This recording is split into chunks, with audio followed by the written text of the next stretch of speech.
G'day and welcome back.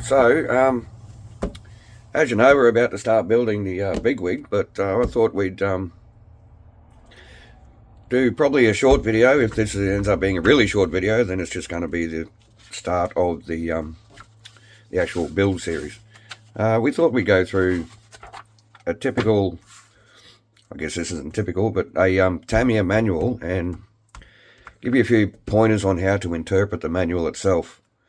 Now this is aimed towards maybe the beginner or someone who hasn't built a lot of Tamiya RC cars, but there's a few things in the manual that you might not know about as a beginner, and we're just going to run through them, and yeah, it might make it a bit easier for you to get through the manual. So Tamiya do produce probably the best instruction manual for RC cars in the world.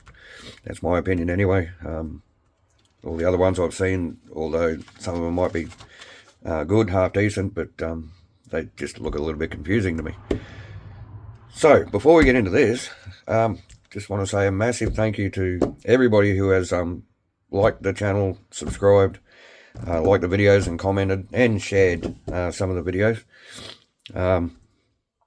We can't thank you enough. That's really, really great. We are getting there in the subscriber count, although we are very, very tiny. So keep going with the shares and keep liking the videos, and we'll get the name out there, and we can keep doing more videos for you. So, where are we? Now, I could have chosen any Tamiya manual to do these, do this video, but since we're about to build the bigwig, I thought we might as well use this. So the front cover, straight up the top here, you have your part number for your model itself. Up the top here is your part number, and the release date. Some of the covers may differ between the other models, but they're basically the same. In this one, it'll tell you, look, you get four ball bearings with the kits. All you have to do really is just read everything on each page. This is actually page 1 of the manual. Right? The actual cover of the book is page 1. So I'm going to be back and forth with this zoom thing. Hope you don't get dizzy. Other things on the cover are, they're just showing off what's actually makes up the mechanics of the car, basically. And there's Tamiya's address down the bottom if you want to send them a love letter. Now, this particular manual is special in that it's got a hole right up. This is obviously all in Japanese, but here's the few translations on the other side about this guy here who designed the Tamiya bigwig body. And the bigwig, after reading this, I've actually learnt that the bigwig was to commemorate 10 years for Tamiya being in, like, producing RC cars. They started in 1976 with the 934 Porsche, and 1986 they brought out the bigwig for their 10-year commemoration. So we won't go into what all this says. It's basically a story behind Yuri and Yura.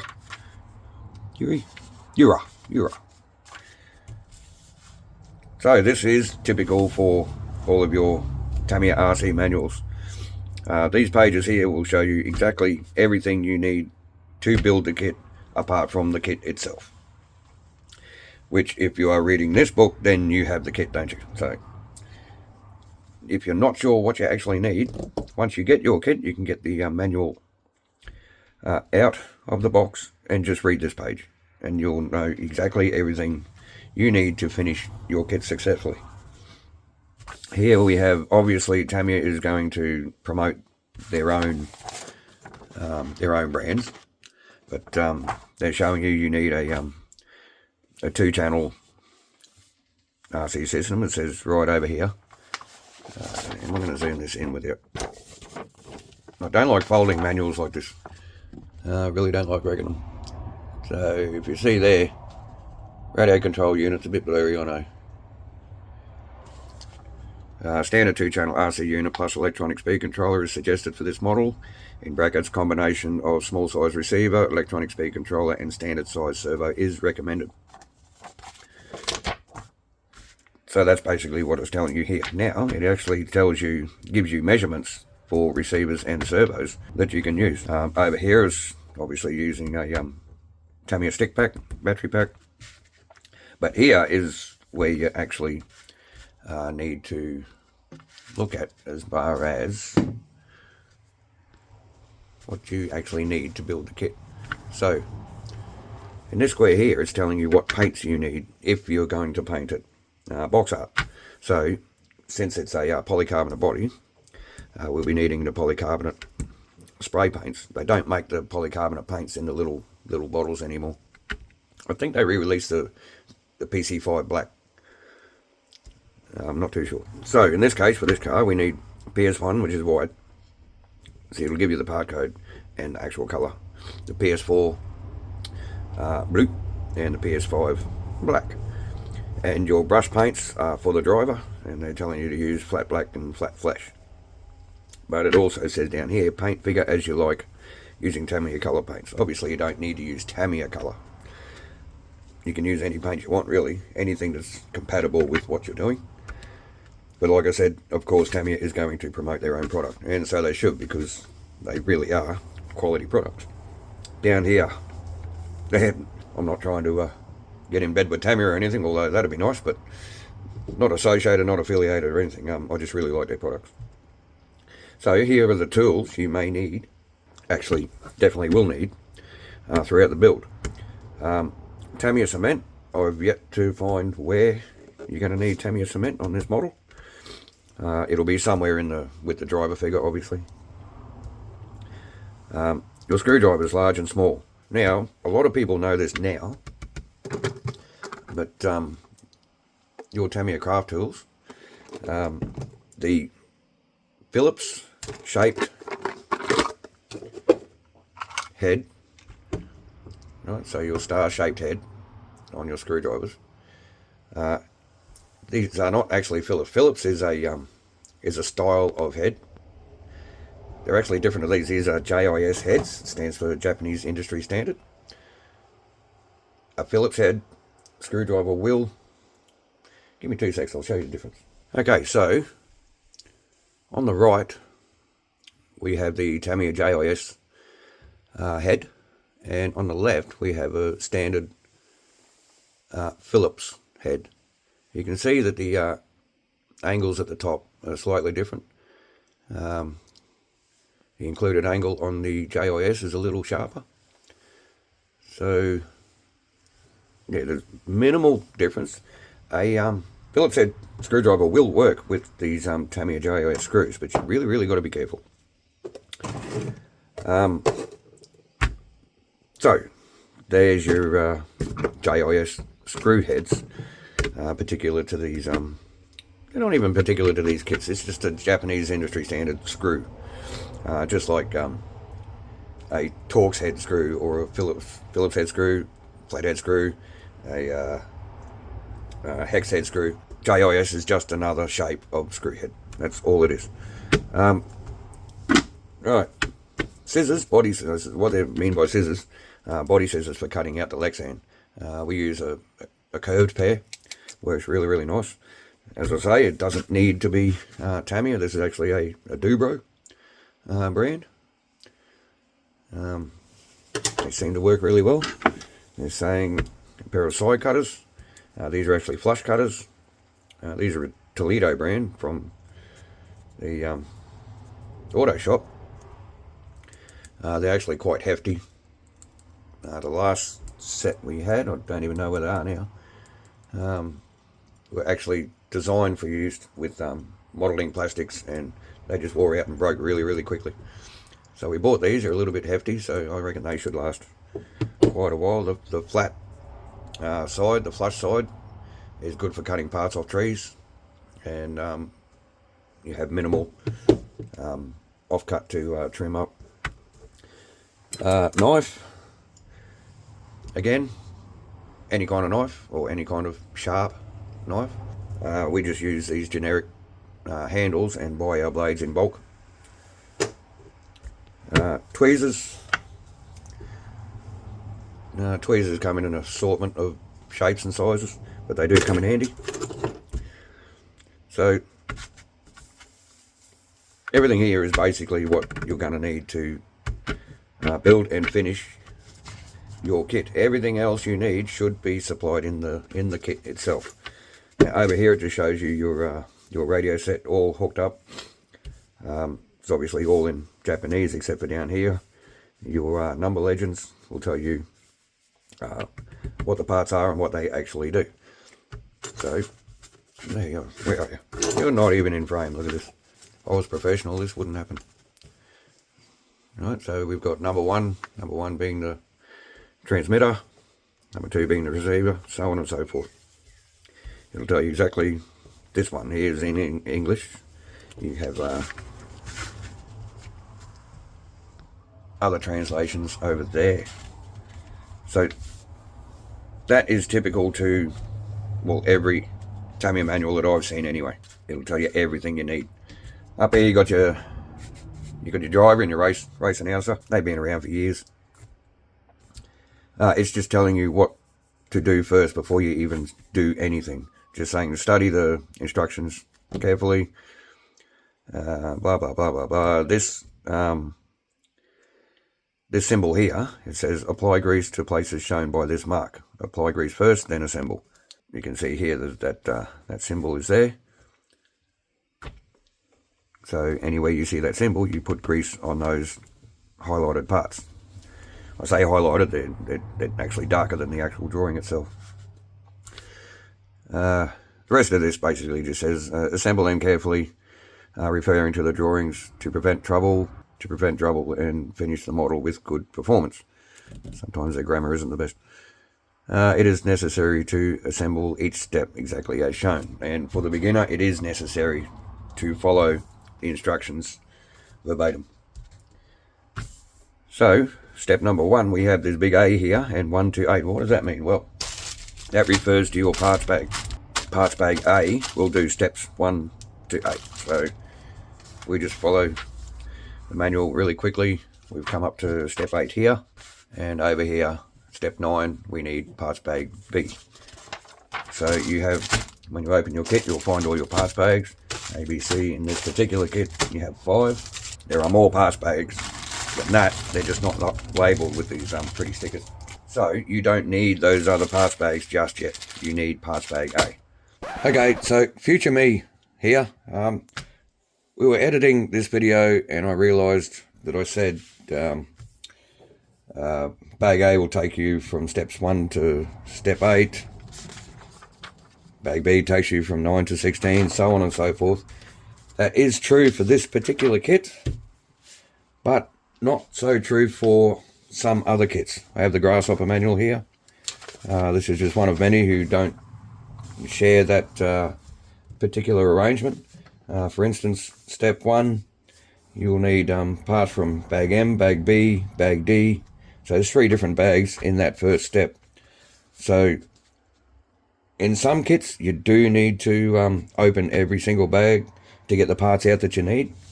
In other kits, it's set out more, well, it's just set out better. It's just organised better in the kit itself. There's other kits that do things like this too, like your 1/14 scale truck kits. They do the same thing. You got 1,000 parts bags. You got to open them all up to get all the parts you need.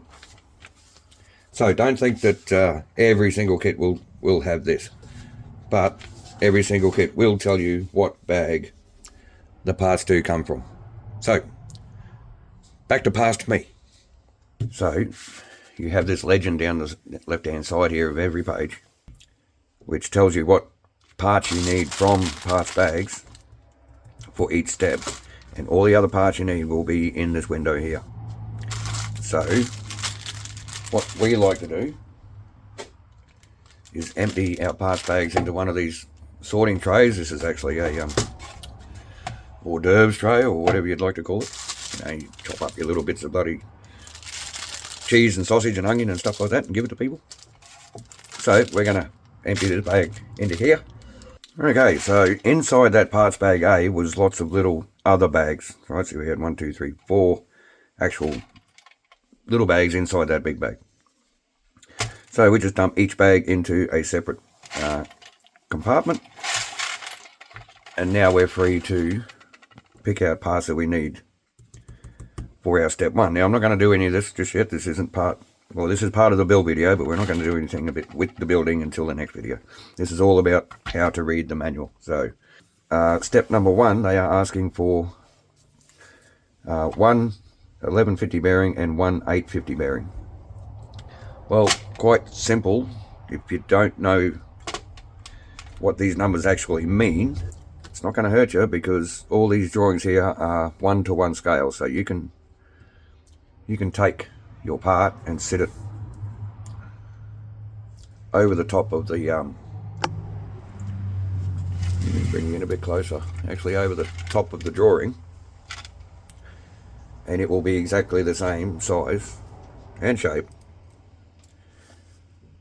as the actual drawing. So that's how you can identify your parts if you don't know what all these numbers mean. So the BA basically just means bag A. Okay, all your other parts, your plastic parts, will either just have a description or an actual number. See, this part here is G4. That's referring to parts tree G, which is this one. The G will be written on the actual parts tree. If I can get it in the right light, there it is. Okay, parts tree G, and part number 4. So these tabs on the side here, all you have to do is find the number 4. So that's the part you need for that side. Very simple and easy. And of course you need your gears, which are in another gear bag, and all you need to do is just pull out the gears and find the correct ones. Now, this being a 3-dimensional drawing, how are you going to try and sit it there to see if you've got the right parts? Well, if you go right to the back of the manual, let me bring it back out. Right, starting from here, it'll give you a list of all your parts trees that come with the kit, and they're all lettered. The parts tree A, B, F, T, C, R, in no particular order. There's more parts trees here, but down here are all the parts that come in all those parts bags. These are all 1-to-1 scale. The parts trees are not to scale, but the gears are. So differential spur gear, drive gear, then you have actual parts. There is a parts tree in there with gears on it, so you can identify the gears by matching them up to the actual legend in the back, as you can with all of your parts that come in the parts bag. So parts bag A, all of these parts in here is what is in that parts bag A, and it'll give you quantities. So 3x30 screw, you get 1. 3x27, you get 3, so on and so forth. Very simple. On the very back page, you actually have a parts list of all the parts used to build this car, and they give you all the part numbers, so that you can hopefully, if you need something, you can order them by using just the part numbers. It's the same thing down here, but in Japanese. So at the end of the book, it gives you a troubleshooting layout, gives you scenarios, what the model might be doing, just in case something doesn't work, and it will give you a possible cause and a possible remedy. It'll give you tips about, here we are again, it'll give you tips about how to practice driving the car. Now this is all aimed towards the beginner, this video and the actual instructions themselves. So it just gives you basic tips. Look, too far. Alright, so there's actually, where is it? There it is. Okay, the English section.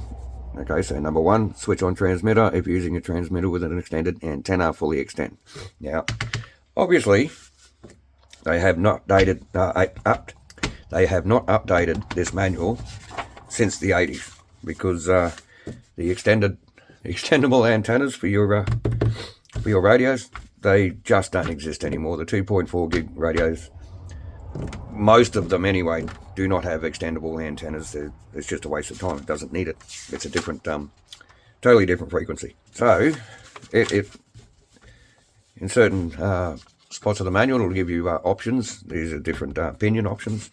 It'll give you little ads for your tools that you can buy. It gives you part numbers. It might give you part numbers in the front. No, it doesn't, but it'll give you part numbers here if you did want to order Tamiya tools. Keep in mind they are expensive. So we actually had a look for these Tamiya veneer calipers and they're actually discontinued. So come on, Tamiya, update your manuals. So that is a basic overview of how to interpret a Tamiya RC manual. As we're building the kit, we'll get into more detail about each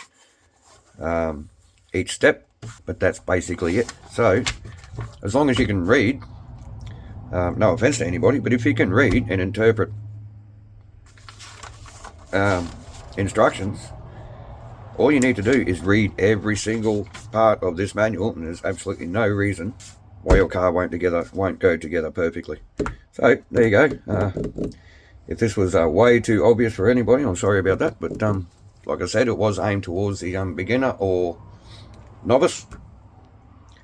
So thanks for watching, thanks for your support, and we'll see you when we start building.